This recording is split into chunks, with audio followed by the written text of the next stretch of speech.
Hi friends, how are you?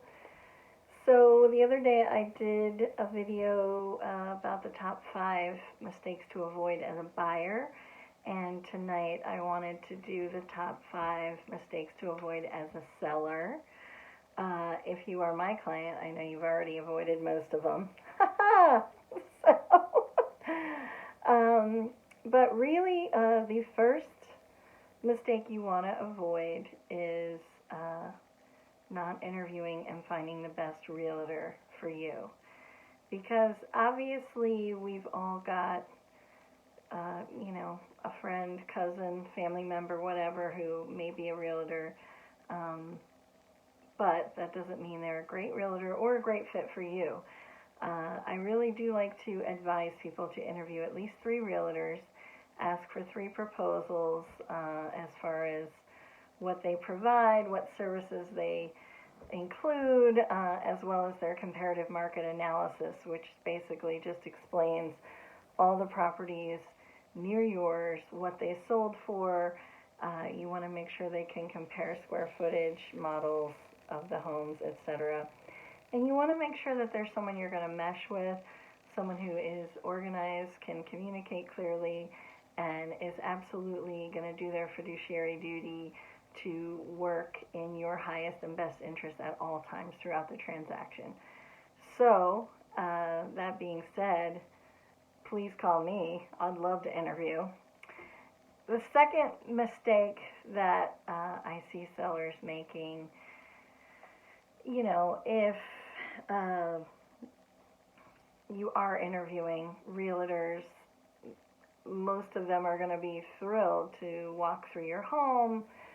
Obviously, in these COVID times, we're going to take all the precautions. I usually do my listing consultation. I like to call it a consultation because I really don't feel like I need to just sell myself. I just want to help you feel comfortable with, what the heck is going on, as well as I want you to give me all the input. Like, you're interviewing me, I'm also interviewing you to make sure that we're compatible, to make sure that our philosophies are aligned, and that we're going to be able to work together nicely. So you definitely at that time would have a realtor walk through your home, at least, even if they haven't walked through your home, give you a comparative market analysis about the homes in your neighborhood. And everyone always wants to get down to price. What price do you think my home will get? But I do like to do the initial interview in this day and age on Zoom or FaceTime, whatever you're more comfortable technologically doing.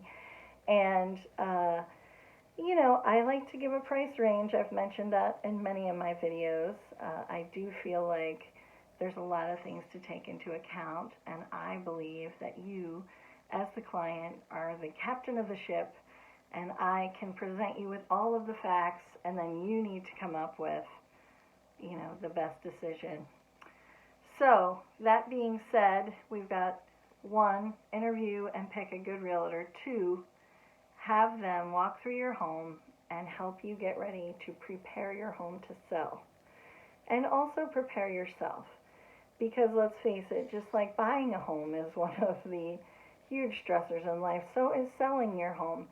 This is a place you may have been in a long time, raised your family, had your, many, many happy times in, and it can feel like even more stressful because it can feel a little sad. Of course, there's always on to bigger and better things if you're downsizing, if your children have grown up and you want to be closer to them, or you want to be free of the financial burden. There's also a lot of uplifting reasons, but you need to prepare yourself. As a realtor, I look at that as part of my job as well, to help you prepare yourself and your home to get ready to sell. So, mistake number 3 that you want to avoid is not knowing the market. That does kind of tie into who your realtor is, because obviously they're going to educate you on what's going on with the market. At this point in time, November 2020, we all know that it is a huge seller's market. homes are selling in 2 days for, a lot over asking price, let's face it.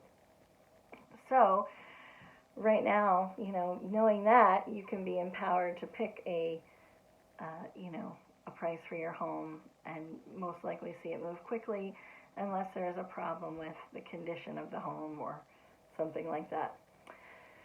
So the fourth big mistake that sellers sometimes make is trying to sell it themselves. And personally, I don't fault you for that. I understand that a lot of people look at selling their home and paying a commission as a hardship and a burden. And a lot of people think, they're taking my money out of my home, and I, could really be making that money. And I feel for anybody who thinks that way. I totally understand it. However, every for sale by owner that I go and talk to, or have tried to bring a buyer to, or have brought a buyer to and gotten paid my commission, I often hear when I lay out, hey, this is a lot of work. This is a lot of work. It's a lot of blood, sweat, and tears, even on the transactional side. I've even had a for sale by owner say to me, this is like a full-time job. It's driving me crazy trying to have these showings and trying to talk to people and where's my paperwork and what else, and I don't want to be free to have to show the home, and then I'm talking to them and I'm giving stuff away, and it's like, of course, it is set up the way that it's set up for a reason, and it really is a full-time job for those of us who are realtors. So, it is hard and it is stressful, and then when you are doing it on your own without a trusted advisor who's looking out for your benefit, it is really, really stressful. So I don't recommend that.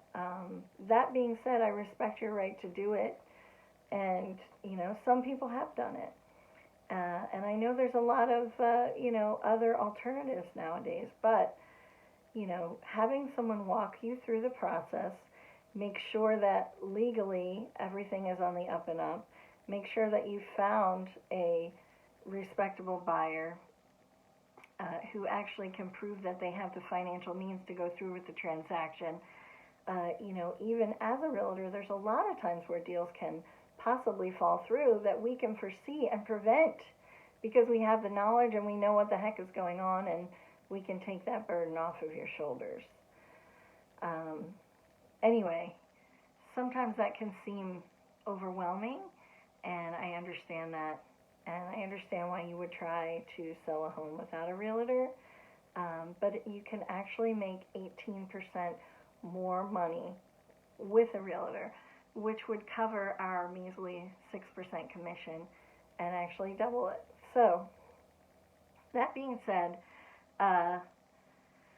next and last point I want to go over tonight is also to do with pricing of your home. You really want to avoid mistake number 5, which is overpricing your home.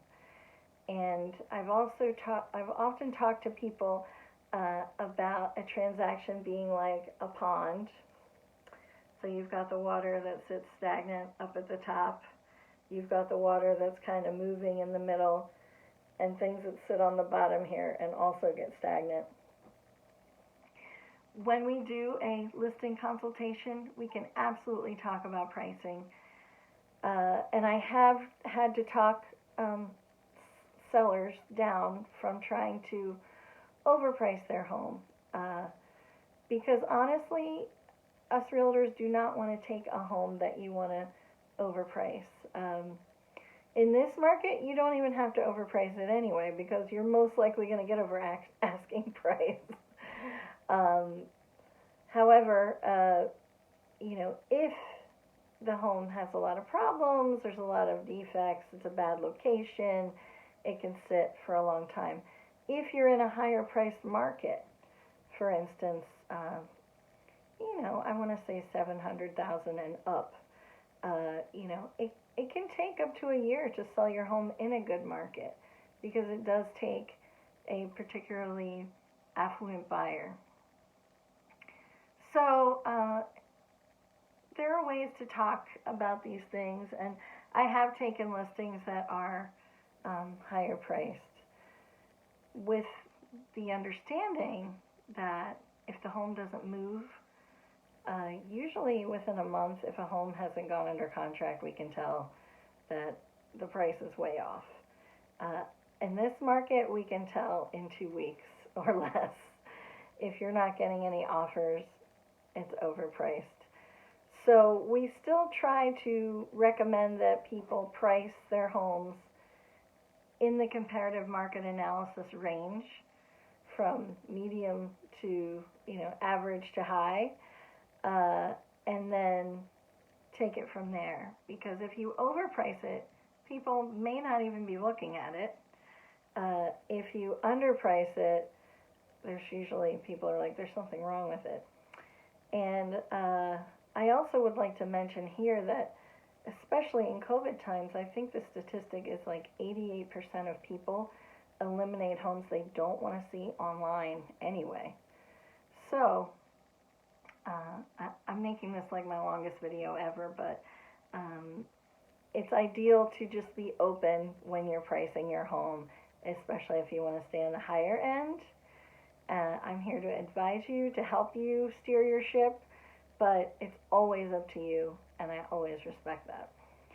So, guys, longest video ever, but thanks for watching. I hope you have a great rest of your weekend, and I look forward to seeing you soon. Bye!